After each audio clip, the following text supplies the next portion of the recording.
Praise lord పిల్లలు, ప్రభు యొక్క మహాకృపను బట్టి మీరందరూ క్షేమంగా ఉన్నారని నేను అనుకుంటున్నాను. ఈరోజు మనం ఎలీషా లెసన్లోని సెకండ్ పార్ట్ మనం నేర్చుకోబోతున్నాము. కాబట్టి మీరందరూ కూడా మీ పేరెంట్స్తో పాటు క్లాస్ కోసం రెడీగా కూర్చున్నారని నేను అనుకుంటున్నాను. మనం ప్రేయర్ చేసుకొని క్లాస్ని స్టార్ట్ చేసుకుందాం. అందరు కళ్ళు మూసుకొని మోకరించండి. పరిశుద్ధుడా, పరలోకమందున్న మా తండ్రి, మీకు స్తోత్రములు చెల్లిస్తున్నాం నైనా. గతకాలం అంతా కూడా ప్రభువా మీ కృపలో మమ్మల్ని భద్రపరిచి కాపాడి నడిపించిన దేవా, మీకు స్తోత్రములు చెల్లిస్తున్నాం నైనా. మరొకసారి మీరు మాకు ఇచ్చిన తరుణమును బట్టి ప్రభువా మీకు వందనాలు తండ్రి. ఈ క్లాస్ అంతటిలో నైనా మీరు మాకు తోడుగా ఉండండి. మీ సన్నిధి, మీ పరిశుద్ధాత్మ సహాయము సమృద్ధిగా మీరు మాకు అనుగ్రహించి మమ్మల్ని నడిపించమని మా తండ్రి ప్రభువైన యేసుక్రీస్తు అతి పరిశుద్ధమైన నామంలో ప్రార్థించి వేడుకొంచున్నాం తండ్రి, ఆమేన్. సో ఈరోజు మనం నేర్చుకోబోతున్న లెసన్ ఎలీషా అద్భుతములు చేయు మనిషి, Elisha the man of miracles. ఈ లెసన్కి సంబంధించిన బైబిల్ పోర్షన్ 2 రాజుల గ్రంథము 4వ అధ్యాయము 42వ వచనం నుంచి 8వ అధ్యాయము 15వ వచనం వరకు, 9వ అధ్యాయము 1 నుంచి 3 వచనాలు, 13వ అధ్యాయము 14 నుంచి 21 వచనాలు. 2 Kings chapter 4 verse 42 to 8th chapter verse 15, 9th chapter 1 to 3rd verse, 13th chapter verse 14 to 21. ఈ లెసన్కి సంబంధించిన మెమరీ వర్స్ 2 రాజుల గ్రంథము 2వ అధ్యాయము 10-11 వచనాలు. అందుకతడు, నీవు అడిగినది కష్టతరముగానున్నది, అయితే నీ యొద్ద నుండి తీయబడినప్పుడు నేను నీకు కనబడిన ఎడల ఆ ప్రకారము నీకు లభించును, కనబడని ఎడల అది కాకపోవునని చెప్పెను. వారింకా వెళ్ళుచు మాటలాడుచుండగా ఇదిగో అగ్నిరథంను అగ్నిగురములను కనబడి వీరిద్దరిని వేరు చేసెను. అప్పుడు ఏలియా సుడిగాలి చేత ఆకాశమునకు ఆరోహణమాయెను. 2 Kings chapter 2 verse 10 and 11. You have asked a difficult thing, Elijah said. Yet if you see me when I am taken from you, it will be yours, otherwise it will not. As they were walking along and talking together, suddenly a chariot of fire and horses of fire appeared and separated the two of them, and Elijah went up to heaven in a whirlwind. So అందరూ memory verse note down చేసుకున్నారు కదా. Last లెసన్లో మనం Elisha లెసన్లోని first part మనం నేర్చుకున్నాము. Elisha ఎవరు, అది ఆ లెసన్లో మనం నేర్చుకున్నాము. ఎలీషా ఏలియా తర్వాత దేవుడు ఏర్పరచుకున్నటువంటి గొప్ప ప్రవక్త అనమాట. అతను అబెల్ మహోలాకి చెందినవాడు. అతని తండ్రి ఇంకా షాపాతు అనమాట. ఇంకైతే దేవుడు చెప్పిన ప్రకారము ఎలీషా నాగలి దున్నుతున్న సమయంలో అతని మీద తన దుప్పటి వేసినప్పుడు ఎలీషా దేవుడిచ్చిన పిలుపుని ఆయన సంతోషంతో స్వీకరించి అప్పటి నుంచి తనకున్న సమస్తమును విడిచిపెట్టి ఏలియాని వెంబడిస్తూ ఏలియాకి ఉపచారం చేసే శిష్యుడిగా ఉన్నాడు. ఇంకా ఏలియా పరలోకానికి ఆరోహణమైపోతున్న సమయంలో ఏలియా నుండి అతను ఏలియాకి కలిగినటువంటి ఆత్మల 2 పాలు తన మీదకి వచ్చినట్లు దయచేయమని చెప్పి అక్కడ అతను ఏలియా వెళ్ళిపోతున్న సమయంలో ఏలియాని చూసిన కారణాన్ని బట్టి అతని మీదకి 2 ఆత్మ అతని మీదకి దిగి వస్తుంది అన్నమాట. అప్పటి నుంచి దేవుని ఆత్మ ద్వారా ఆయన అనేక అద్భుతములను చేయడం ప్రారంభిస్తాడు. అది లాస్ట్ లెసన్లో మనం 7 మిరాకిల్స్ ఆ లెసన్లో చూసాం. యాక్చువల్గా ఏలియా తన జీవితంలో 7 అద్భుతములు చేశాడు ముఖ్యంగా. అయితే ఏలియా కంటే కూడా ఈ 2 ఆత్మశక్తి ఎలీషా పొందుకున్నాడు కాబట్టి ఏలియా కంటే కూడా ఆయన డబుల్ మిరాకిల్స్ చేస్తాడంటే 2 అద్భుతాలు అతను చేస్తాడు. సో ఏలియా 7 చేస్తాడు కాబట్టి ఎలీషా 14 అద్భుతాలు చేస్తాడనమాట. లాస్ట్ లెసన్లో మనము 7 అద్భుతాలు చూసాం. సో ఈ లెసన్లో ఇప్పుడు మనం ఏం నేర్చుకోబోతున్నాం అంటే ఇంకా మిగతా 7 అద్భుతాలని ఈ లెసన్లో మనం నేర్చుకుంటాం. ఇంకా అదే సమయంలో ఎలీషా జీవితంలోని స్పెషాలిటీస్ ఏంటి, ఆయన యొక్క వ్యక్తిత్వంలోని ప్రత్యేకత ఏంటి అనేది ఈ లెసన్లో చూస్తాం. ఇంకా అదే సమయంలో ఎలీషా దేవుని ద్వారా చెప్పిన కొన్ని ప్రవచనములు ఈ లెసన్లో మనం చూడబోతున్నాం అనమాట. కాబట్టి మీరు లెసన్ని చాలా జాగ్రత్తగా వినాలి. ఇంకా అదే సమయంలో మీరు ఒక పెన్ ఇంకా పేపర్ మీ దగ్గర పెట్టుకొని చెప్పబడుతున్న లిస్ట్ని మీరు నోట్ డౌన్ చేసుకున్నారంటే మీకు ఇంకా లెసన్ ఇంకా ఈజీగా అర్థం చేసుకోవడానికి మీకు వీలవుతుంది అనమాట. సో ఇప్పుడు 8th మిరాకిల్ నుంచి మనం చూస్తే యాక్చువల్గా ఇప్పుడు ఎలీషా చేసిన అద్భుతాలలో దాదాపుగా కొన్ని పేదవారి కోసం కూడా ఆయన చేశాడనమాట. సో ఇప్పుడు మనం ఒక్కొక్క అద్భుతంని మనం చూస్తే 8వ మిరాకిల్ 8వ అద్భుతం ఏంటంటే, ఒకసారి ఏం జరుగుతుందంటే ఎలీషా యుద్ధకి ఒక వ్యక్తి తన పంట పొలంలో నుంచి మొదటి పంటలోని పిండి ద్వారా 20 యవల రొట్టెలు తీసుకొని ఆయన ఎలీషా దగ్గరికి వస్తాడనమాట. వచ్చిన సమయంలో ఆ సమయంలో ఎలీషా దగ్గర 100 మంది ఉంటారనమాట. అయితే ఎలీషా పనివాడితో చెప్తాడు, ఆ 20 రొట్టెలని వారందరికీ పంచిపెట్టమని చెప్పినప్పుడు ఆ యొక్క పనివాడు అంటారు, 20 రొట్టెలు 100 మందికి ఎలా సరిపోతుంది అని అన్నప్పుడు ఎలీషా చెప్తాడనమాట, అవి అందరూ తిన్న తర్వాత కూడా అవి మిగిలిపోతాయని యెహోవా సెలవిస్తున్నాడు అనేసి ఆ విధంగా చెప్తాడనమాట. చెప్పినప్పుడు నిజంగా ఆ పనివాడు వారందరికీ పంచిపెట్టిన తర్వాత 100 మందికి పంచిపెట్టిన తర్వాత వారు తిన్న తర్వాత కూడా ఇంకా మిగిలిపోతాయి అనమాట. ఈ విధంగా 20 యవల రొట్టెలు 100 మందికి అక్కడ పంచడం జరుగుతుంది అనమాట. ఇది ఒక గొప్ప మిరాకిల్ అనమాట. యాక్చువల్గా మిరాకిల్స్ అనేది చాలా ఇంట్రెస్టింగ్గా ఉంటాయి కదా, కాబట్టి మీరు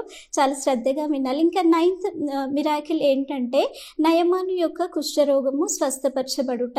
అయితే సిరియా దేశపు సైన్యాధిపతి, కమాండర్ ఆఫ్ ఆర్మీ అనమాట. ఆయన ఏంటంటే అతను చాలా పరాక్రమశాలి అనమాట. ఇంకా దేవుడే అతనికి జయం ఇచ్చిన కారణాన్ని బట్టి రాజు ఎదుట గొప్ప ఘనమైన వ్యక్తిగా ఉంటాడనమాట. సో ఇంత పరాక్రమశాలి అయిన ఈ నయమాను కుష్ఠరోగంతో బాధపడతాడనమాట. అయితే ఒకసారి ఏం జరుగుతుందంటే ఇజ్రాయెల్ ప్రజలని ఆయన చెరుగుని తీసుకొని పోతున్న సమయంలో నయమాన్ ఏం చేస్తాడంటే ఇజ్రాయెల్ దేశంలోని ఒక చిన్న పాపను కూడా ఆయన బానిసగా తీసుకొని వెళ్తాడనమాట. ఆ చిన్న పాప నయమాన్ యొక్క భార్యకి పరిచారం చేసేదానిగా ఉంటుంది. అయితే ఈ చిన్న పాప ఏం చేస్తుందంటే యాక్చువల్గా ఎలీషా గురించి ఆ పాప విని ఉంటుంది కాబట్టి ఆమె ఏం చెప్తుందంటే తన యొక్క యజమానురాలతో చెప్తుంది. ఏమని చెప్తుందంటే, ఇప్పుడు నా యజమానుడైన నయమాను షమ్రోన్లో ఉన్నటువంటి ఎలీషా దగ్గరికి వెళ్ళినట్లయితే ఆయన కుష్ఠరోగం బాగుపడుతుంది అనేసి ఆ విధంగా చెప్తుంది అనమాట. ఈ మాట నయమాన్ యొక్క భార్య నయమాన్కి చెప్తుంది. సో నయమాన్ యొక్క కండిషన్ చాలా క్రిటికల్గా ఉంటుంది అనమాట. చాలా బాధపడుతూ ఉంటాడు ఆ కుష్ఠరోగంతో. సో కాబట్టి ఆయన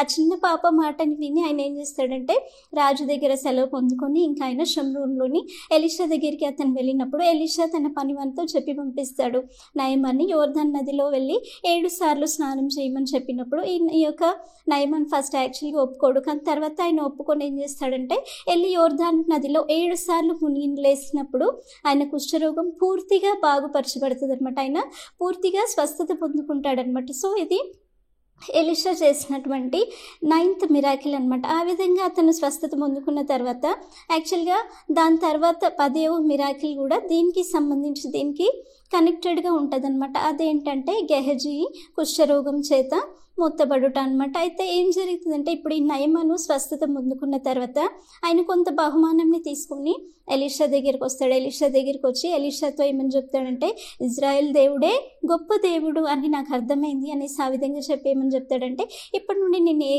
దేవతలకి కూడా నేను పూజించను, ఎవరికి కూడా నేను బలి అర్పించను అని చెప్పేసి ఆ బహుమానాన్ని తీసుకోమని ఎలీషాని ఆయన బలవంతం చేస్తాడనమాట. కానీ ఆ సమయంలో ఎలీషా యొక్క బహుమానాన్ని తీసుకోవడానికి ఇష్టపడ్డాడనమాట. ఇష్టపడినప్పుడు ఈ యొక్క ఎలీషాకి గెహజీ అనే శిష్యుడు ఉంటాడనమాట. అయితే ఆ యొక్క గెహజీ ఆయన దాసుడు అనమాట. ఆయన ఏం చేస్తాడంటే ఇంకా నా యజమానుడు అది తీసుకోవడానికి అతనికి మనసు లేదు కాబట్టి నేను నయమాన్ వెనకాల వెళ్ళి ఆ బహుమానంలో కొంత నేను తీసుకుంటాను అనేసి ఆ విధంగా అతను ఆశపడతాడనమాట. ఇంకా గెహజీ ఏం చేస్తాడంటే ఎలీషాకి తెలియకుండా ఈ యొక్క నయమాన్ యొక్క రథం వెనకాల పరిగెత్తుకొని వెళ్ళి నయమాన్ దగ్గర నుండి కొన్ని బహుమానం తీసుకొని వచ్చి ఆయన తన ఇంటిలో పెట్టుకొని ఇంకా ఎలీషా ముందుకు వచ్చి ఏమి తెలియనట్టు ఆయన ఎలీషా ఎదుట నిలబడతాడనమాట. ఆ సమయంలో ఎలీషా గెహజీని అడుగుతాడు, నువ్వు ఎక్కడి నుండి వస్తున్నావు అంటే నీ దాసుడని నేను ఎక్కడికి వెళ్ళలేదు అనేసి ఆ విధంగా చెప్తాడనమాట. చెప్పిన సమయంలో నువ్వు నయమాన్ వెనకాల పరిగెడుతున్నప్పుడు నా మనసు నీతో కూడా రాలేదా అనేసి ఆ విధంగా ఎలీషా చెప్తాడు. ఎందుకంటే ఎలీషాకి దేవుడు ముందుగానే ఆ విషయాన్ని బయలుపరుస్తాడనమాట. ఇంకా అప్పుడు ఎలీషా అక్కడ గెహజీతో చెప్తాడనమాట, ఇప్పుడు నయమానికి అంటి ఉన్న కుష్ఠరోగము నీకును నీ సంతతికి కూడా సర్వకాలము అంటి ఉండును అనేసి ఆ విధంగా చెప్తాడనమాట. ఇది ఒక 10th మిరాకిల్. ఇంకా అక్కడ గెహజీ ఏంటంటే అతను ఒక కుష్ఠరోగం అంటుకున్న తర్వాత ఇంకా అక్కడ నుండి ఎలీషా ముందు నుండి అతను వెళ్ళిపోతాడనమాట. ఇంకా తర్వాత ఇంకొక ఇన్సిడెంట్లో జరిగిన అద్భుతం ఏంటంటే గొడ్డలి నీటిపైన తేలే విధంగా ఎలీషా చేస్తాడనమాట. ఆ ఇన్సిడెంట్లో ఏం జరుగుతుందంటే కొంతమంది ప్రవక్తల యొక్క శిష్యులు ఎలీషాతో ఏమని చెప్తారంటే ఇప్పుడు మీకు మాకు కూడా కలిసి ఇక్కడ ఈ స్థలంలో ఉండడానికి స్థలం సరిపోవట్లేదు కాబట్టి మేము అరణ్యంలోనికి వెళ్ళి కొన్ని మ్రాణులను అంటే కొన్ని కొమ్మలని ఆ యొక్క కొంచెం వుడ్ అది నరుక్కొని వచ్చి మేము మా కొరకు నివాసం ఏర్పాటు చేసుకుంటాం అన్నప్పుడు ఎలీషా దానికి ఒప్పుకుంటాడు. అయితే వాళ్ళు వెళ్తున్న సమయంలో ఎలీషాని కూడా వారితో పాటు రమ్మని వాళ్ళు అడుగుతారనమాట. ఎలీషా వారితో వెళ్తాడు. అయితే ఒక పనివాడు ఆ యొక్క చెట్టుని నరుకుతున్న సమయంలో ఏం జరుగుతుందంటే అతని గొడ్డలి జారి నీళ్ళలో పడిపోతుంది అనమాట. ఆ సమయంలో అతను చాలా భయపడిపోతాడు. ఎందుకంటే ఆయన వేరే వారి దగ్గర నుండి అది ఎరవు తెచ్చుకుంటాడు, అంటే బారో చేస్తాడనమాట, తిరిగి వాళ్ళకి ఇచ్చేయాలి కదా. సో అప్పుడు ఆయన భయపడి ఇంకా ఎలీషాతో చెప్తాడు, నేను అది ఎరవు తెచ్చుకున్నాను అన్నప్పుడు ఎలీషా ఏం చేస్తాడంటే సరే అది ఎక్కడ పడిందో దాని స్థలం చూపించమన్నప్పుడు ఆ పనివాడు ఆ స్థలం చూపించిన సమయంలో ఎలీషా ఏం చేస్తాడంటే ఒక కొమ్మని తీసి ఆ యొక్క స్థలంలో వేసినప్పుడు ఆ యొక్క గొడ్డలి నీటిపైన తేలుతుంది. ఒక గొప్ప మిరాకిల్ కదా. యాక్చువల్గా ఐరన్ అది ఏంటి, గొడ్డలి అనేది ఐరన్, అది నీటి మీద తేలగలుగుతుందా? తేలదు. కానీ ఇక్కడ ఎలీషా చేసిన అద్భుతం గొప్పగా ఉంది కదా. అంత బరువైనది నీటి మీద తేలే విధంగా చేశాడనమాట. ఎలీషా చేసినటువంటి 12వ అద్భుతం ఏంటంటే సిరియా సైన్యము అంధత్వం చేత మొత్తబడుట. ఈ ఇన్సిడెంట్లో ఏం జరుగుతుందంటే సిరియా రాజు ఇజ్రాయెల్ ప్రజల మీద యుద్ధం చేయడానికి, ఆయన దాడి చేయడానికి కొన్ని చోట్ల ఆయన దండుపేట పెట్టుకుంటాడు, అంటే క్యాంపు పెట్టుకుంటాడనమాట. ఆ సమయంలో ఈ విషయాలన్నీ కూడా దేవుడు ఎలీషాకి ముందుగానే బయలుపరుస్తాడనమాట. కాబట్టి ఎలీషా ఏం చేస్తాడంటే ఇజ్రాయెల్ రాజుతో చెప్తాడు, పలానా స్థలంలో సిరియా రాజు దండుపేట పెట్టాడు కాబట్టి మీరు అక్కడికి వెళ్ళకండి అని చెప్పినప్పుడు ఇజ్రాయెల్ రాజు ఇంకా ఎలీషా చెప్పిన ప్రకారంగానే ఆయన తన ప్రజల్ని అక్కడికి వెళ్ళనివ్వకుండా ఆయన తన ప్రజల్ని రక్షించుకుంటాడనమాట. ఈ విధంగా మాటికి జరుగుతూ ఉంటుంది అనమాట. అప్పుడు సిరియా రాజు అనుకుంటాడు, నేను చేస్తున్న విషయాలు ఇజ్రాయెల్ రాజుకి ఎలా తెలిసిపోతుంది, అంటే ఇజ్రాయెల్ రాజు పక్షంన ఇంకా తన సైన్యంలో నుంచి ఎవరైనా ఉన్నారా ఏంటి, తన సేవకుల నుండి ఎవరైనా ఇజ్రాయెల్ రాజు పక్షంలో ఉన్నారా ఏంటి అనుకొని తన సేవకులను పిలిపించి అడిగినప్పుడు వాళ్ళు చెప్తారనమాట, మేమెవరు కూడా ఇజ్రాయెల్ రాజు పక్షంలో లేం, కానీ అంతఃపురంలో మీరు మాట్లాడుకుంటున్న మాటలన్నిటిని కూడా ఎలీషాకి తెలిసిపోతుంది అనేసి ఆ విధంగా చెప్తాడనమాట. సో అప్పుడు సిరియా రాజు ఏం చేస్తాడంటే ఎలీషాని తీసుకొని రావడానికి గొప్ప సైన్యంని, గుర్రములని, రథములని, వాటన్నిటిని కూడా ఎలీషా ఉన్న స్థలానికి, దోతానికి వాటిని పంపిస్తాడనమాట. ఆ సమయంలో వాళ్ళు ఆయనని సమీపించినప్పుడు, ఆయనకి దగ్గరగా వచ్చినప్పుడు ఎలీషా దేవుని యొద్ద ప్రార్థన చేస్తాడు. సిరియా సైన్యంని అంధత్వంతో మొత్తమని దేవుని దగ్గర ప్రార్థన చేసినప్పుడు ఆయన చేసిన ప్రార్థన ప్రకారంగా దేవుడు సిరియా సైన్యంని అంధత్వంతో మొత్తుతాడనమాట. ఈ విధంగా వాళ్ళు అంధత్వంతో మొత్తబడిన తర్వాత ఆయన వారిని ఇంకా ఇజ్రాయెల్ రాజు ఎదుటకి తీసుకొని వెళ్ళి ఇంకా మళ్ళీ ప్రార్థన చేసినప్పుడు వాళ్ళు కళ్ళు తెరవబడినప్పుడు ఇంకా వారికి భోజనం ఇచ్చి వారిని అక్కడ నుండి పంపివేస్తారనమాట. సో ఇది ఆయన చేసినటువంటి 12th మిరాకిల్, 12వ అద్భుతం అనమాట. ఇంకా 13వ అద్భుతం ఏంటంటే ఎలీషా చెప్పిన మాటలు, దేవుని మాటలు ఆయన ఏవైతే చెప్తాడో అది నమ్మని కారణాన్ని బట్టి, అవిశ్వాసం చేసిన కారణాన్ని బట్టి రాజు యొక్క అధిపతి ఆయన త్రొక్కబడి చంపబడతాడనమాట. ఈ ఇన్సిడెంట్లో ఏం జరుగుతుందంటే యాక్చువల్గా సిరియా రాజు బెన్హదదు ఆయన ఏం చేస్తాడంటే షమ్రోను పట్టణం అంతటిని కూడా ముట్టడి వేస్తాడనమాట. ముట్టడి వేసినప్పుడు ఇంకా అక్కడ ప్రజలకి చాలా గొప్ప క్షామం కలుగుతుంది, కరువు కలుగుతుంది. ఇంకా వారు బయటికి వెళ్ళి ఏం తీసుకోలేరు, ఏమి తినలేరనమాట. ఎంత క్షామం అంటే ప్రతి వస్తువు కూడా చాలా కాస్ట్లీగా అక్కడ అమ్మబడుతుంది అనమాట. ఇంకా కొంతమంది స్త్రీలు ఏం చేస్తారంటే వారికి తినడానికి ఆహారం లేనప్పుడు తమ పసిపిల్లలను కూడా వారు చంపి తినే స్థాయికి వెళ్ళిపోతుంది అనమాట. ఇలా జరుగుతున్న సమయంలో ఇజ్రాయెల్ రాజుకి ఎలీషా మీద చాలా కోపం వస్తుంది. ఎందుకంటే ఎలీషా ఇప్పుడు దేవుని ప్రవక్తే కదా. కాబట్టి ఇక్కడ ఈ విధంగా జరుగుతున్న కారణాన్ని బట్టి ఈ ఇజ్రాయెల్ రాజు ఎలీషా మీద ఆయన నేరం మోపడం మొదలు పెడతాడనమాట. ఆ సమయంలో ఒక అధిపతి ఇంకా ఇజ్రాయెల్ రాజు ఎలీషా దగ్గరికి వచ్చినప్పుడు ఎలీషా వారితో చెప్తాడనమాట, రేపు ఈ సమయంలో షమ్రోనులో 1 రూపాయికి 1 మానిక సన్నని పిండి, 1 రూపాయికి 2 మానికల యవలలు అమ్మబడతాయి. అంటే 1 మానిక అంటే 3 kgs అనమాట. 1 రూపీకే అంత తక్కువ కాస్ట్లో అమ్మబడతాయి అన్నప్పుడు అప్పుడు రాజుతో ఉన్న అధిపతి అంటాడు, ఏంటి యెహోవా ఆకాశపు కిటికీలు తెరిచినా కూడా ఈ విధంగా జరుగునా అంటే దేవుడు బయలుపరిచిన విషయాన్ని ఆయన నమ్మడనమాట, హేళనగా మాట్లాడతాడనమాట. అప్పుడు ఎలీషా అధిపతితో చెప్తాడు, ఇది జరగడం నువ్వు కల్లారా చూస్తావు కానీ నువ్వు దానిని తినవు అనేసి ఆ విధంగా చెప్తాడనమాట. సో ఎలీషా చెప్పిన ప్రకారంగానే యాక్చువల్గా ఆ రోజు రాత్రి ఏం జరుగుతుందంటే షమ్రోన్ యొక్క ద్వారం దగ్గర 4 కుష్ఠరోగులు ఉంటారనమాట. సో ఇప్పుడు క్షామం ఉంది కాబట్టి వాళ్ళు అనుకుంటారు ఈ ద్వారం దగ్గర కూర్చున్నా మనం ఆకలితో చనిపోతాం, పట్టణంలోనికి వెళ్ళినా అక్కడ కూడా మనం చనిపోతాం. కాబట్టి ఇప్పుడు సిరియా సైన్యంలోని యొక్క దండుపేటలోకి మనం వెళ్దాం, అక్కడికి వెళ్ళిన తర్వాత మనకి వాళ్ళు బ్రతకనిస్తే బ్రతుకుదాం, లేకపోతే చంపేస్తే మనం చచ్చిపోదాం, ఎక్కడున్నా మనకి మనకి చావు తప్పదు అనుకొని వాళ్ళు ఏం చేస్తారంటే ఆ నలుగురు కుష్ఠరోగులు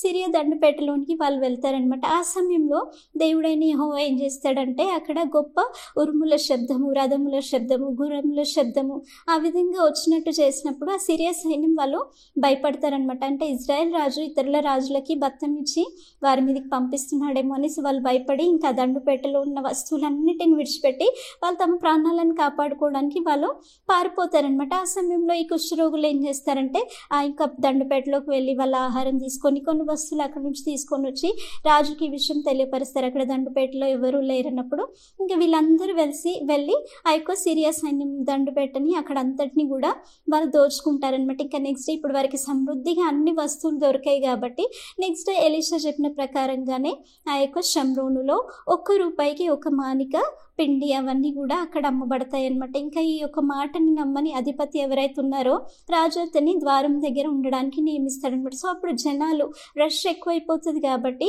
ఆయన త్రొక్కులాట చేత అక్కడ అధిపతి చనిపోతాడనమాట. ఇది ఎలీషా చెప్పిన ప్రకారంగా అక్కడ జరుగుతుంది అనమాట. ఇది 13th మిరాకిల్ అనమాట. ఎలీషా జీవితంలో జరిగిన 14వ అద్భుతం 14th మిరాకిల్ ఏంటంటే ఎలీషా యొక్క శల్యములకు తగిలి శవము లేచి నిలబడుట. అంటే ఎలీషా చనిపోయిన తర్వాత ఏం జరుగుతుందంటే ఆయన సమాధి చేసిన తర్వాత 1 సంవత్సరానికి కొంతమంది ఏం చేస్తారంటే ఒక శవంని తీసుకెళ్లి ఎలీషా యొక్క సమాధిలో పెడతారనమాట. ఆ సమయంలో ఆ యొక్క శవము ఎలీషా యొక్క ఎముకలకి వాటి శల్యములకి తగిలిన వెంటనే అది జీవం పొందుకొని లేచి కాళ్ళ మీద నిలబడుతుంది అనమాట. ఇది గొప్ప మిరాకిల్ కదా. చనిపోయిన శవం అంటే ఎలీషా చనిపోయినా కూడా ఆయనలో ఒక దైవికమైన శక్తి నిలబడి ఉంది. దాని కారణాన్ని బట్టే అక్కడ చనిపోయిన శవం కూడా ఎలీషా యొక్క ఎముకలకి తగిలిన వెంటనే అది లేచి నిలబడింది అనమాట. అంటే దేవుని యొక్క దైవికమైన శక్తి ఎలీషాలో ఇంకా కూడా ఆ సమయం వరకు కూడా నిలిచిందనమాట. కాబట్టి ఎలీషా గురించి ఏమని చెప్పబడుతుందంటే ఆయన దైవిక అద్భుతముల యొక్క నిలయంగా చెప్పబడుతుంది అనమాట. Is a store house of divine miracles అనమాట. అంటే ఆయన జీవితంలో మనం ఆయన యొక్క అద్భుతాలు గమనించినట్లయితే పేదవారి నుండి రాజుల వరకు కూడా ఆయన కావాల్సిన అద్భుతాలన్నిటిని కూడా ఆయన చేశాడనమాట. అంటే యాక్చువల్గా మిరాకిల్స్ మనం గమనిస్తే ప్రకృతికి విరోధమైనటువంటి విషయాలు కూడా అంటే అక్కడ ఎలీషా చేయగలిగాడు. ఎటువంటి సైన్స్ అండ్ టెక్నాలజీ యూజ్ చేయకుండానే అనేక విషయాలు అంటే చనిపోయిన వారిని లేపగలిగాడు. అంటే గొడ్డలిని కూడా నీటి మీద తేల చేసేలాగా చేశాడు. ఇలా మనం ఒక్కొక్కటిగా గమనిస్తే ఆయన చేసిన అద్భుతములు చాలా గొప్పవిగా ఉన్నాయన్నమాట. కాబట్టి ఎలీషాని ఏమని అంటారంటే ద మ్యాన్ ఆఫ్ మిరాకిల్స్ అంటారంటే అద్భుతములు చేయు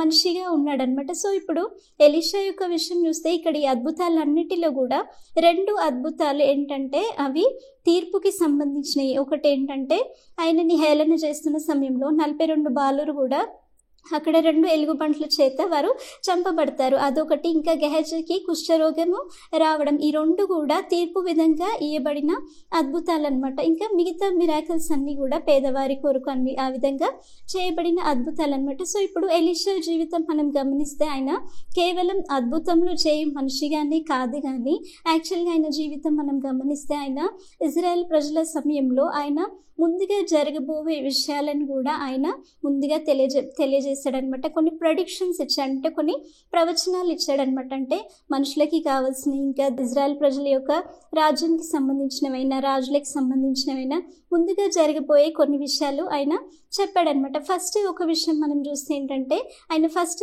ఎక్కడ జరగబోయే విషయం చెప్పాడంటే యెహోషాపాతు ఇంకా యెహోరాము మోయాబీల మీదకి యుద్ధానికి వెళ్ళినప్పుడు మోయాబీలని వారి చేతికి దేవుడు అప్పగించబోతున్నాడు అనేసి ఎలీషా చెప్తాడనమాట. అది నెరవేరుతుంది అనమాట. ఇంకా సెకండ్ విషయం మనం చూస్తే ఏంటంటే 6th మిరాకిల్లో షునేమీరాల గురించి మనం చదివాం కదా. యాక్చువల్గా షునేమీరాలకి ముందుగా పిల్లలు ఉండరనమాట. అయితే 1 సంవత్సరంలో ఆమెకి బాలుడు పుడతాడని ఎలీషా చెప్పిన ప్రకారంగానే ఆమెకి ఒక బాలుడు జన్మించాడనమాట. ఇంకా 12th మిరాకిల్లో మనం చూస్తాం కదా సిరియా సైన్యము అంధత్వంతో ముత్తబడుట. యాక్చువల్గా అక్కడ సిరియా రాజు వేస్తున్న ప్రణాళికలన్నిటిని కూడా ఎలీషా ముందుగానే ప్రెడిక్ట్ చేశాడు. ముందుగానే ఇజ్రాయెల్ రాజుకి చెప్పాడనమాట. సో అదే ఒకటి. ఇంకా మళ్ళీ మనం చూస్తున్నాము 13th మిరాకిల్లో మనం చూస్తున్నాం కదా బెన్హదదు ఆ యొక్క షమ్రోను పట్టణంని ఆయన ముట్టడి వేసిన సమయంలో ఇంకా మరుసటి దినంన అక్కడ యవలలు ఇంకా పిండి కూడా చాలా తక్కువ ధరలో అమ్మబడతాయనేసి అది చెప్పిన విధంగానే అది నెరవేర్చబడుతుంది అనమాట. ఇంకా 8th చాప్టర్లో మనం చూస్తే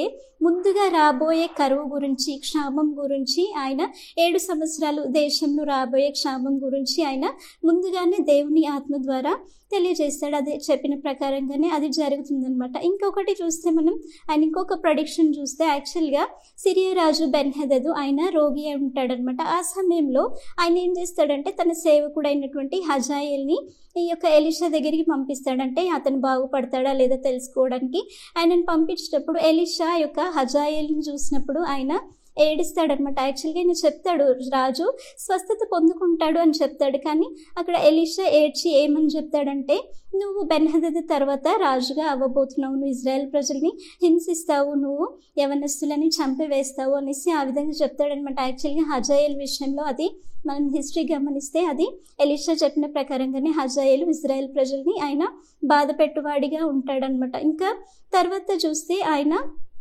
మరణ సమయంలో ఆయన ప్రవచిస్తాడనమాట. యాక్చువల్గా మరణ పడక మీద ఉంటున్న సమయంలో ఆ యొక్క యెహోయాషు రాజు ఆయన దగ్గరికి వచ్చినప్పుడు సిరియన్ల చేతిలో నుండి దేవుడు వారిని రక్షించబోతున్నాడు, సిరియన్లని ఆయన రాజు హతం చేయబోతున్నాడు ఆ యొక్క విషయాన్ని కూడా ఆయన ముందుగానే ప్రవచిస్తాడనమాట. సో ఈ విధంగా ఎలీషా అద్భుతములు చేయడం మాత్రమే కాదు కానీ ఇజ్రాయెల్ ప్రజలకి కావలసిన విషయాలన్నిటిని కూడానే దేవుని ఆత్మ ద్వారా ముందుగానే తెలుసుకొని ఆయన వాటన్నిటిని కూడా బయలుపరిచాడనమాట. కాబట్టి ఈ విధంగా మనం ఎలీషా యొక్క జీవితాన్ని చూస్తే ఆయన యొక్క గొప్ప దేవుని ప్రవక్తగా మనకి కనబడుతున్నాడు అనమాట. ఈ విధంగా ఎలీషా ఇజ్రాయెల్ ప్రజలకి 50 సంవత్సరాలు ఆయన పరిచర్య చేస్తాడనమాట. 50 సంవత్సరాల తర్వాత ఆయన మరణకరమైన రోగం చేత అతను బాధపడుతూ ఉంటాడనమాట. ఇంకా ఆయన మరణ పడకలోనే ఉంటాడనమాట. ఆ సమయంలో ఇజ్రాయెల్ రాజు యెహోయాషు అనమాట. ఆ విషయం తెలిసిన యెహోయాషు ఎలీషా దగ్గరికి వచ్చి ఆయన ఎలీషాని చూసి ఆయన ఏడుస్తాడనమాట. ఇజ్రాయేల్కి రథమును రౌతులు నీవే కదా అనేసి ఆయన ఆ విధంగా ఏడుస్తాడనమాట. ఏడుస్తున్న సమయంలో అప్పుడు ఎలీషా చెప్తాడు రాజుతో, నువ్వు బాణంను ఇంకా వింటిని తీసుకొని రా అని చెప్పినప్పుడు ఆయన బాణమును వింటిని తీసుకొని వచ్చినప్పుడు ఎలీషా ఇంకా ఆ రాజుతో చెప్తాడు ఆ వింటి మీద నీ చేయి ఉంచమని చెప్పినప్పుడు ఆయన ఆ విధంగా రాజు వింటిని ఆ చేతితో పట్టుకున్నప్పుడు ఆ యొక్క రాజు చేతి మీద ఎలీషా కూడా ఆయన తన చేతిని పెడతాడనమాట. పెట్టి ఏమని చెప్తాడంటే తూర్పు వైపు ఉన్న కిటికీని ఆయన తెరవమని చెప్పినప్పుడు ఆ కిటికీని తెరిచినప్పుడు ఇంకా ఇజ్రాయెల్ రాజుతో ఎలీషా చెప్తాడు నువ్వు బాణం నువ్వు వేయమన్నప్పుడు ఆయన బాణం వేస్తాడనమాట. అప్పుడు ఇంకా ఎలీషా చెప్తాడనమాట ఇది యెహోవా యొక్క రక్షణ బాణము, సిరియన్ల చేతిలో నుండి రక్షించే రక్షణ బాణము అనేసి ఆ విధంగా అక్కడ ఆయన చెప్తాడనమాట. ఏమని చెప్తాడంటే సిరియన్లు నాశనం అగినట్లు నువ్వు అఫేక్లో వారిని హతం చేస్తావు అనేసి ఆ విధంగా రాజుతో అక్కడ ఎలీషా చెప్తాడనమాట. అంటే చివరి సమయంలో ఆయన మరణ పడకలో కూడా అక్కడ దేవుని యొక్క పనిని ఎలీషా చేస్తున్నాడు కదా. ఎంత గొప్ప వ్యక్తిగా ఎలీషా మనకి కనబడుతున్నాడు కదా. ఆయన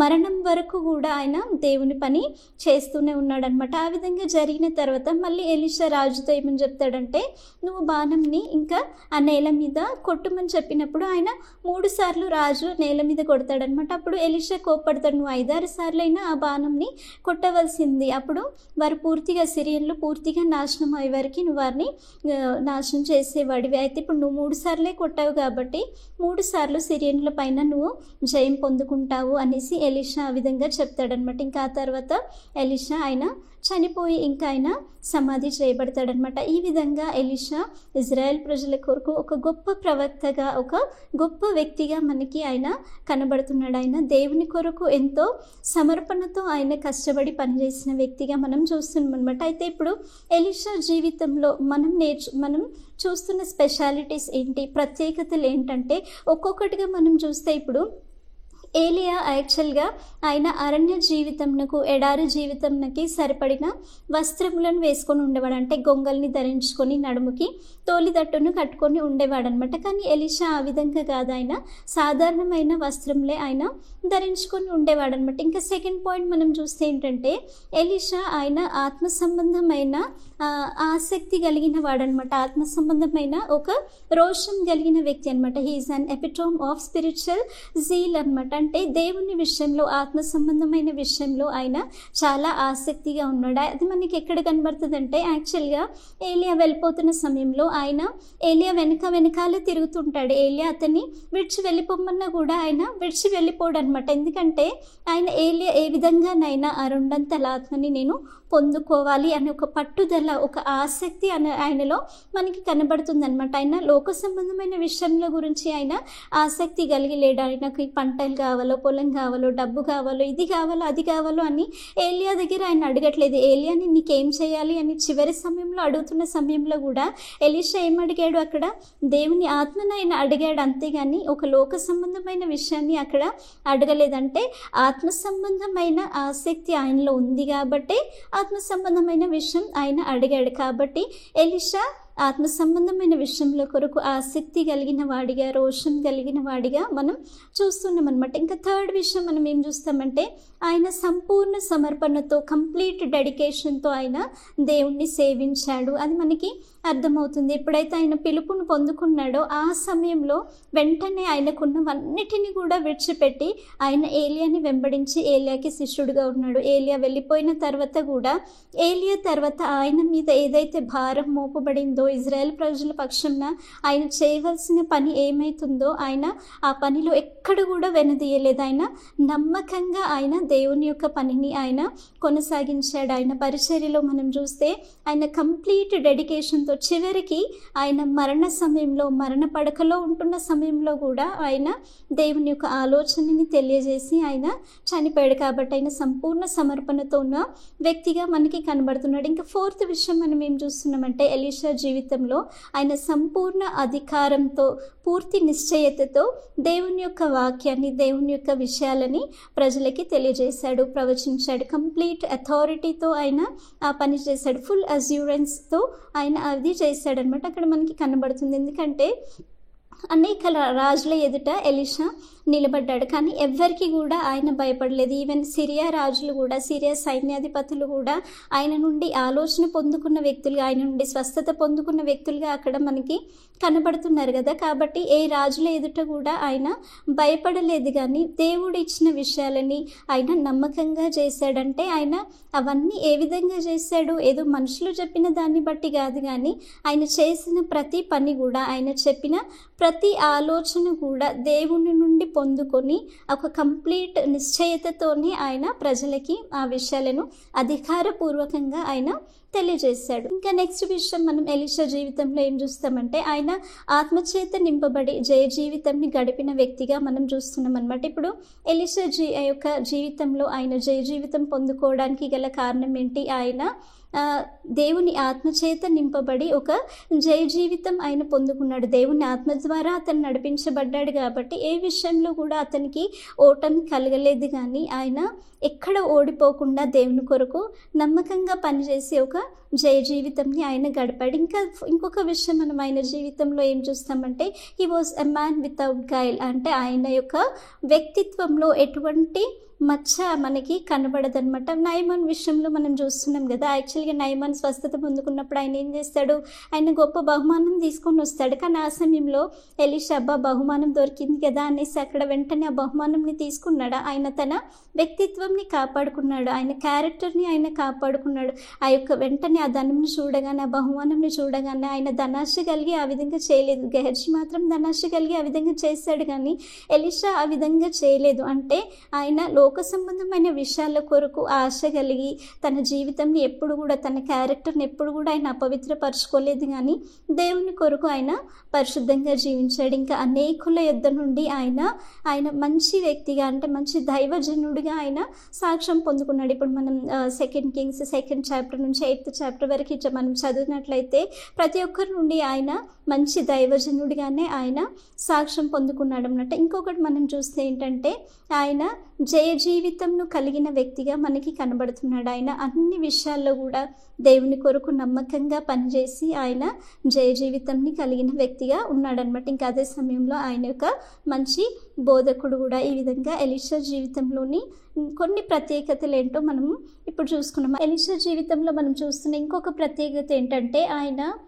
ఆయనకు కలిగిన ఆత్మీయ దర్శనము బహు బలమైనది. He has a strong spiritual vision. అది మనకి ఆయన జీవితంలో అర్థమవుతుంది. యాక్చువల్గా ఆయన జీవితంలో మనం చూస్తే ఇప్పుడు 2 పాళ్ళ ఆత్మను అడగడం అనేది చిన్న విషయమా? అది చిన్న విషయం కాదు. అది చాలా ఒక బలమైన విషయం అక్కడ ఆయన అడుగుతున్నాడు. ఈవెన్ ఏలియా కూడా అదే చెప్తున్నాడు, నువ్వు అడిగినది కొంచెం కష్టతరమే. యాక్చువల్గా అది కష్టతరమైనది. అయినా కూడా ఎలీషా ఒక బలమైన దర్శనం అతను కలిగి ఉన్నాడు. అది కష్టతరమైనా కూడా అది నేను దేవుని యుద్ధ నుండి పొందుకోవాలి, దేవుని కొరకు జీవించాలి, ఆయన కొరకు వాడబడాలి అని ఒక బలమైన ఆత్మీయ దర్శనం కలిగి ఉన్నాడు. కాబట్టి ఆయన దేవుని కొరకు ఆ విధంగా ఫలభరితంగా జీవించగలిగాడు అనమాట. కాబట్టి ఇంకా ఆయన పరిచర్య ఎక్కడికి లాస్ట్ అవుతుందంటే చివరికి ఆయన యెహూను రాజుగా అభిషేకించడంతో ఆయన పరిచర్య ముగిసిపోతుందనమాట. సో ఇప్పుడు ఈ ఎలీషా జీవితంలో నుండి మనం నేర్చుకోవాల్సిన ముఖ్యమైన విషయాలు ఏంటంటే ఒక్కొక్కటిగా మనం చూసుకుంటే ఫస్ట్ విషయం మనం ఏం చూస్తున్నాం, ఎలీషా ఆత్మ సంబంధమైన ఆత్మీయ విషయాల గురించి ఆసక్తి కలిగిన వ్యక్తిగా మనం చూస్తున్నాం. ఇప్పుడు మన జీవితంలో కూడా మనం ఎలాంటి విషయాల గురించి ఆసక్తి కలిగి ఉండాలి? ఆత్మీయ విషయాల గురించిన ఆసక్తి, ఆత్మీయ విషయాల గురించిన జీల్, ఒక స్పిరిచువల్ జీల్ మనలో ఉండాలి. ఇప్పుడు లోకంలో మనం ప్రజలను చూస్తామనుకోండి, వాళ్ళకి ఎలాంటి ఆసక్తి ఉంటుంది? లోకంలో ఇలా జీవించాలి, అలా జీవించాలి, ఇది సంపాదించాలి, అది సంపాదించాలి, అది ఆసక్తి. వారికి అలాంటి ఆసక్తి ఉంటుంది కాబట్టి వాటి కొరకు వారు దివారాత్రులు కష్టపడుతూ ఉంటారు. ఇప్పుడు మనం దేవుని బిడ్డలం కాబట్టి మనకి ఎలాంటి ఆశ కలిగి ఉండాలి? లోకంలో ఉన్నప్పుడు మనం ఏంటి, అన్న వస్త్రంలోని కలిగి తృప్తిగా ఉండాలి. కానీ ముఖ్యంగా మనకి కలిగిన ఆశ ఏంటి? ఏదైతే మనకి ఆశ ఉంటుందో, ఏదైతే జీల్ ఉంటుందో దాని కొరకే ఎక్కువ కష్టపడతారు కదా. కాబట్టి ఇప్పుడు మన జీవితంలో కూడా మనం ఆత్మ సంబంధమైన విషయాల గురించి, ఆయన రాజ్యం గురించి, ఆయన నీతిని గురించి, పరిశుద్ధత గురించి, రక్షణ గురించి, ఇలాంటి విషయాల గురించి మనం ఆసక్తి కలిగి ఉండాలి, ఆశ కలిగి ఉండాలి. అప్పుడు మనం వాటి కొరకు ప్రయాసపడి దేవుని దగ్గర నుంచి మనం వాటిని పొందుకోగలుగుతాం అనమాట. ఇంకా సెకండ్ విషయం ఎలీషా జీవితంలో మనం చూసాం, ఆయన సంపూర్ణ సమర్పణతో దేవుణ్ణి వెంబడించిన వ్యక్తి. ఇప్పుడు మన జీవితంలో కూడా మనం కంప్లీట్ డెడికేషన్తో, అంటే ఆయన ఏదైనా తన కొరకు కొంచెం ఏదైనా కావాలి అని పెట్టుకున్నాడా? అలా కాదు. ఆయనకున్న అన్నిటిని కూడా విడిచిపెట్టి సంపూర్ణంగా దేవుని కొరకు అతను సమర్పించుకొని దేవుణ్ణి వెంబడించాడు. ఇప్పుడు మన జీవితంలో కూడా దేవుడు మనకి రక్షణ పిలుపున్న అవన్నిటిని ఇస్తున్న సమయంలో మనం ఏం చేయాలి? ఇప్పుడు కాదులే, రేపు రక్షణ పొందుకుంటానులే, లేకపోతే నేను ఇంకా చిన్నోడిని కదా, పెద్దగా అయ్యాక ఇలా ఉంటానులే, అలా ఉంటానులే అని అలా కాదు. కానీ మనకున్న విషయాలన్నిటిని కూడా మనం విడిచిపెట్టుకోవాలి. పాప సంబంధమైన విషయాలు, లోక సంబంధమైన విషయాలు, వాటన్నిటిని విడిచిపెట్టుకొని మనల్ని మనం సంపూర్ణంగా దేవునికి సమర్పించుకొని దేవుణ్ణి మనం వెంబడించే బిడ్డలుగా ఉండాలి. క్రీస్తుకు మనం బిడ్డలుగా జీవించే వారిగా ఉండాలి అన్నమాట. ఇంకా థర్డ్ విషయం మనం ఏం చూస్తున్నామంటే ఆయన యొక్క ఆత్మీయ దర్శనము, ఆత్మీయ ప్రత్యక్షత, ఆయన ఒకటి బలమైనది, ఆయన కలిగి ఉన్న ఆత్మీయ ప్రత్యక్షత అది చాలా బలమైనదిగా ఉందన్నమాట. స్పిరిచువల్ విజన్ అయితే చాలా స్ట్రాంగ్గా ఉంది. ఇప్పుడు మన జీవితంలో కూడా ఇప్పుడు మనం పిల్లల్ని అడిగితే జనరల్గా వాళ్ళు ఏమని చెప్తారు? మీ విజన్ ఏంటి, మీకు ఎయిమ్ ఏంటి అంటే వాళ్ళు ఏమని చెప్తారు? నేను డాక్టర్ అవ్వాలి, ఇంజనీర్ అవ్వాలి, లేకపోతే ఇంకేదైనా అవ్వాలి అని చెప్తారు. సో వాళ్ళకి ఒక విజన్ అనేది ఎప్పటి నుంచి స్టార్ట్ అవుతుంది?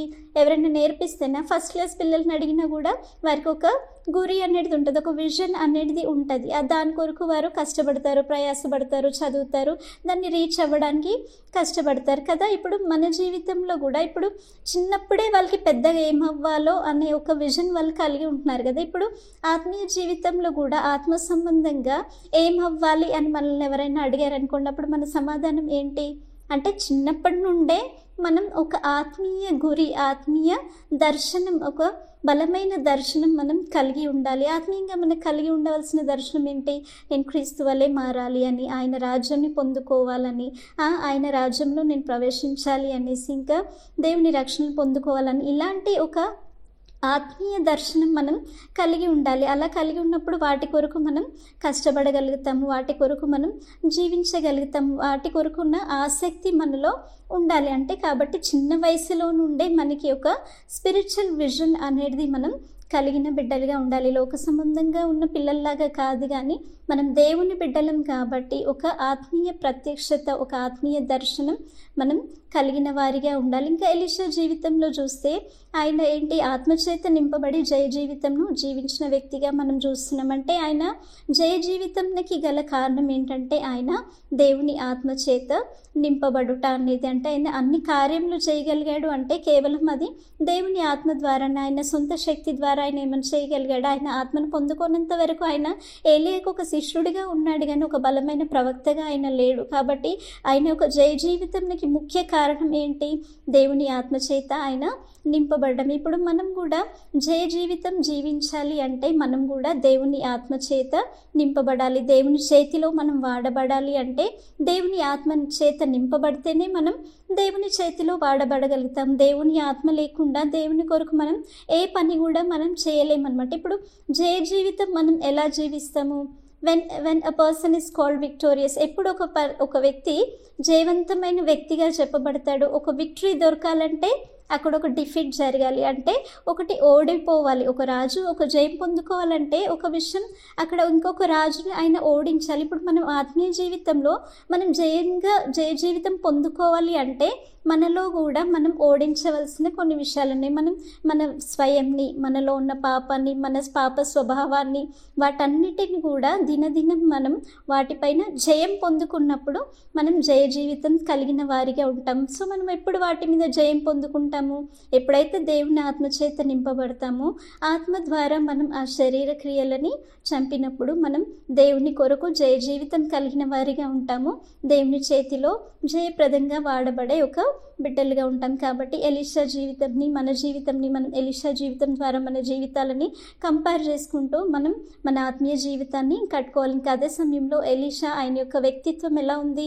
మచ్చలేనిదిగా ఉంది. ఆయన క్యారెక్టర్ ఎటువంటి మచ్చలేనిదిగా ఉంది. ఇప్పుడు మనం కూడా మన క్యారెక్టర్ ఎట్లా ఉండాలి? మనం కూడా ఎటువంటి మచ్చ, ముడత, కలంకం లేనిగా వారిగా ఉండాలి. మన జీవితంలో మనం పాపం చేశామంటే, మనం ఇంకా పాప సంబంధమైన విషయాల్లో మనం జీవిస్తున్నామంటే ఇంకా కూడా మన జీవితంలో మనం మచ్చగలిగిన వారిని. కానీ దేవుడు ఎలాంటి వారిని కోరుకుంటున్నారు? మచ్చలేని వారిగా, మచ్చలేని, ముడతలేని బిడ్డలుగా మనం జీవించాలి. కాబట్టి ప్రతిరోజు మనం క్రీస్తు రక్తంలో మన పాపాలన్నిటిని కూడా కడుక్కుంటూ మనం పరిశుద్ధంగా జీవించే బిడ్డలుగా ఉండాలి. సో ఈ పాయింట్స్ అన్ని మీకు క్లియర్గా అర్థమైనాయి నేను అనుకుంటున్నాను. మనం ప్రేయర్ చేసుకొని క్లాస్ ముగించుకుందాం. అందరు కళ్ళు మూసుకొని మోకరించండి. పరిశుద్ధుడా, పరలోకమందున్న మా తండ్రి, మీకు స్తోత్రంనైనా. ఈ సమయం వరకు ప్రభువా మీ కృప చేత మమ్మల్ని నడిపించిన దేవా మీకు స్తోత్రములు చెల్లిస్తున్నాం నైనా. ఎలీషా జీవితం ద్వారా మీరు మాతో మాట్లాడిన విధానంను బట్టి ప్రభువా మీకు స్తోత్రం తండ్రి. అవును నైనా, ఆయన సంపూర్ణ సమర్పణతో ప్రభువా ఆయనకున్నయన్నీ కూడా విడిచిపెట్టి తండ్రి మీ కొరకు జీవించాడు. మీ ఆత్మ ద్వారా నడిపించబడ్డాడు ప్రభువా. మేము నైనా ఒక ఆత్మీయ ప్రత్యక్షతను కలిగి నీ కొరకు జీవించి నీ ఆత్మ చేత నింపబడి ప్రభువా నీ కొరకు ఫలించే బిడ్డలుగా మీరు మమ్మల్ని సిద్ధపరచమని మా తండ్రి ప్రభువైన యేసుక్రీస్తు అతి పరిశుద్ధమైన నామంలో ప్రార్థించి వేడుకొంచున్నాం తండ్రి. ఆమేన్.